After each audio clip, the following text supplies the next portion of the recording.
Hey guys, I'm Theo and today I'm going to explain all 206 bones to you in 15 minutes with mnemonics.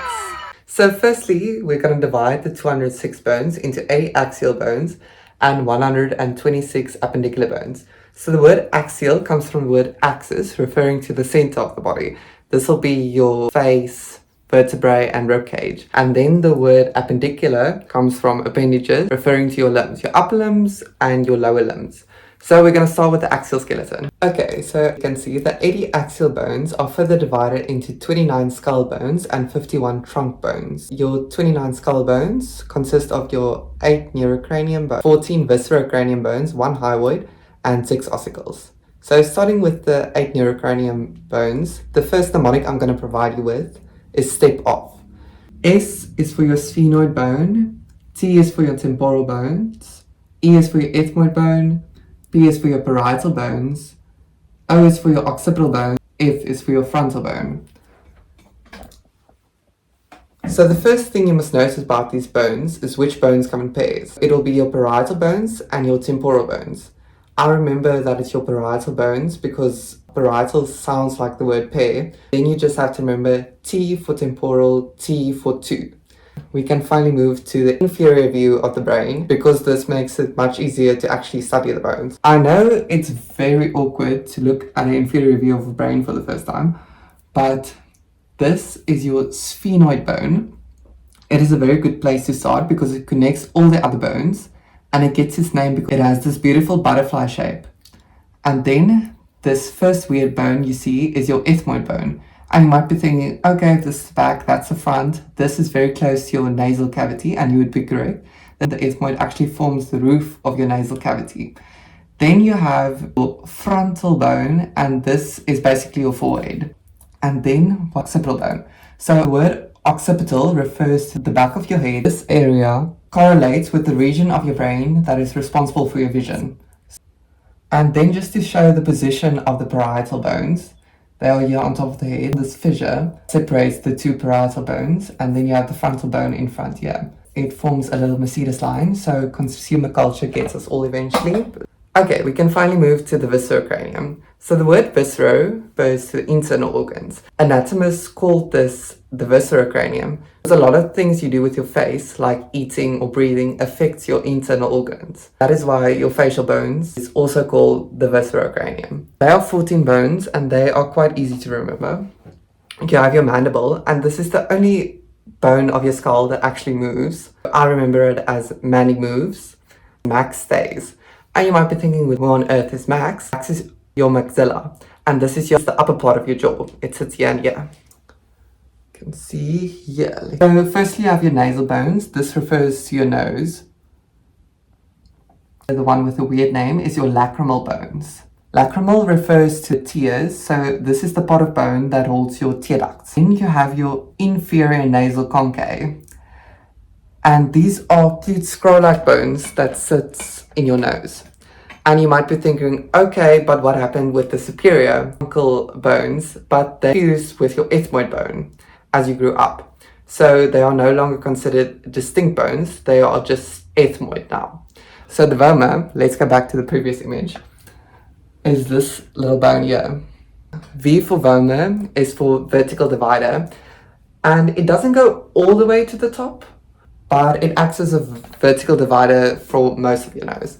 Okay, and then the one last bone in your facial skeleton that I didn't mention is your zygomatic bones. Yeah, they are your cheekbones. And the word zygo actually refers to bar. And you might be thinking, I don't have a bar in my brain, but what anatomists actually refer to is the zygomatic arch, yeah.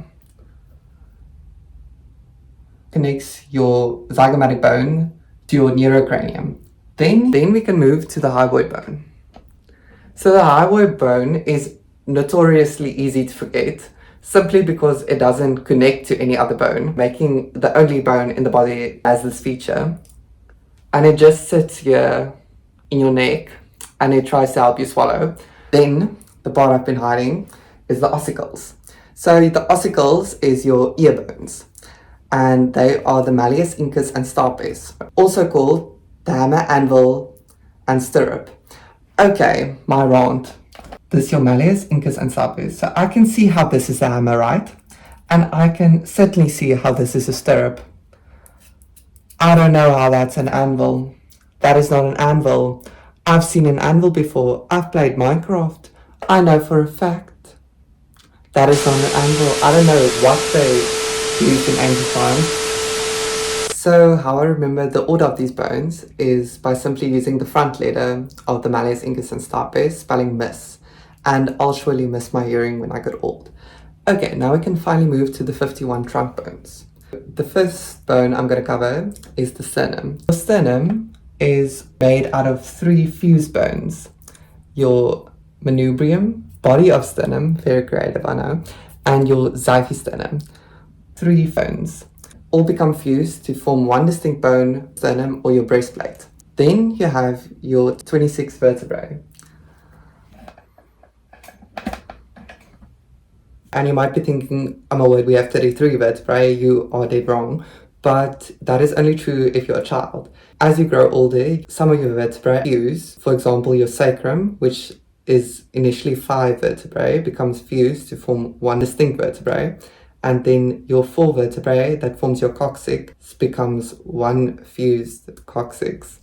So we're going to start with the top, which is your cervical vertebrae. Cervical refers to your head.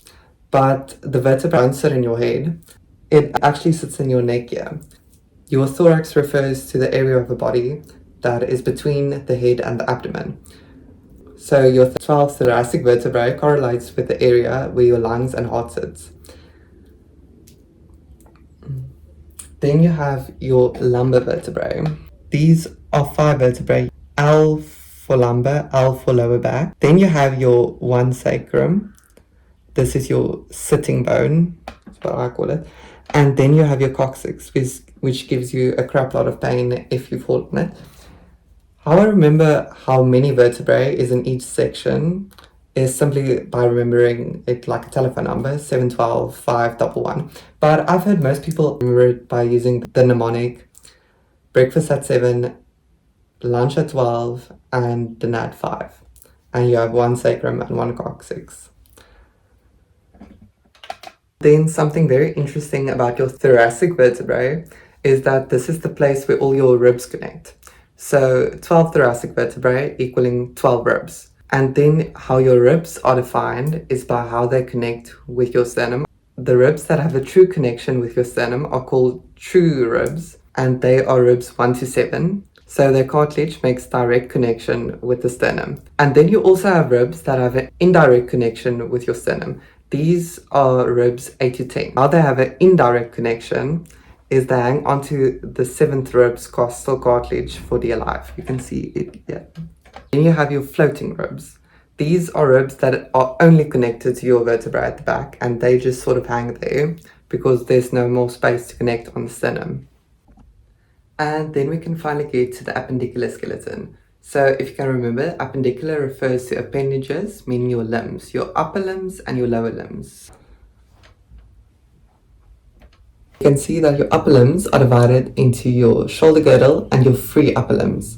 And you might be thinking, what on earth is a girdle? A girdle connects your axial skeleton to your free limbs. Your free upper limbs are called free because they have no direct connection with the axial skeleton. Your shoulder girdle, also known as your pectoral girdle, consists of 2 bones on each side, your clavicle and your scapulae. I always confuse the two, so I have to remind myself, C for clavicle, C for collarbone, and then S for scapulae, and then S for shoulder blade. And then we get to the free upper limbs. So your free upper limbs consist of 1 humerus on each side, this is your upper arm, and then 2 forearm bones, your radius and your ulna. And you might be thinking, how do I remember which one is which? So your radius is on the right hand side of your right arm if your palms are facing forwards. Then your ulna has a U shape on top that connects to the humerus. The last of the free upper limbs are your hand bones. You have 27 hand bones on each side. You're going to start with your 8 wrist bones. You can remember this with the mnemonic, some lovers try positions that they can't handle. This is your scaphoid, lunate, triquetrium, pisiform, trapezoid, trapezium, capitate, and your hamate. I'm sure we are all familiar with the phalanges. These are your finger bones, and they get their name because of their boring, monotonous, orderly structure. The word phalanges comes from the word phalanx, referring to a group of soldiers in an orderly line. And your 14 phalanges are further broken up into your distal. This is the phalanges that's furthest away from you. Your proximal phalanges, these are the bones closest to you. And your intermediate phalanges, that is in the middle between your proximal and distal phalanges. And you will note that your thumb only has a proximal and distal phalange. And in order to connect your wrist bones or your carpals to your phalanges, you have 5 handy bones that goes to each finger called your metacarpals. Then moving to the 62 lower limb bones, they are divided into your pelvic girdle and your 63 lower limb bones. Your pelvic girdle consists of 1 bone on each side, unlike your shoulder girdle that has 2 bones on each side. You have 2 pelvic bones that form your pelvis. And these pelvic bones on either side are made up of 3 fused bones called your ilium, ischium, and pubis. And the bone at the back here is your sacrum, your sitting bone. Then we have your 63 lower limb bones that connect to your girdle and not to the axial skeleton.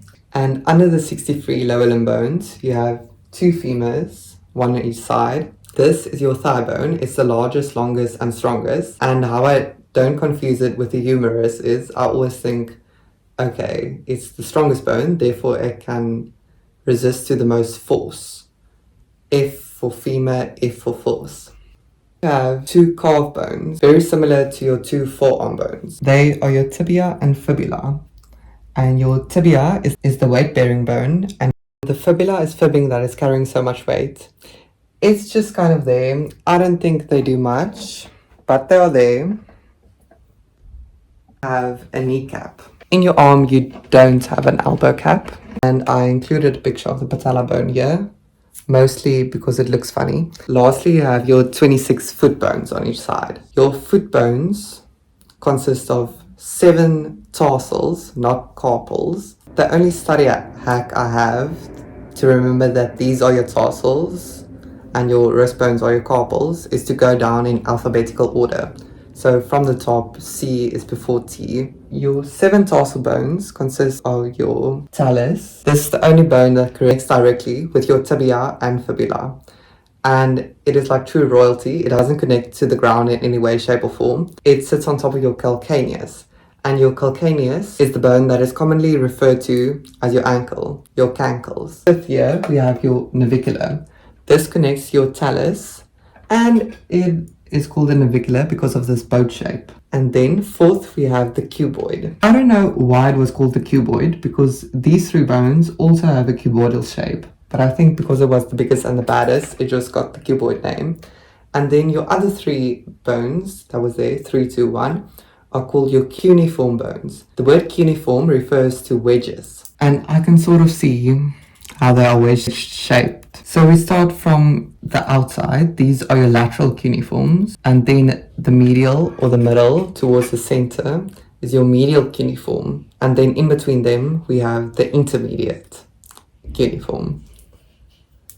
And then lastly, we have your phalanges that mimics your hand's phalanges. Your thumb has 2 phalanges and your toe also just have 2 phalanges. The names stay exactly the same.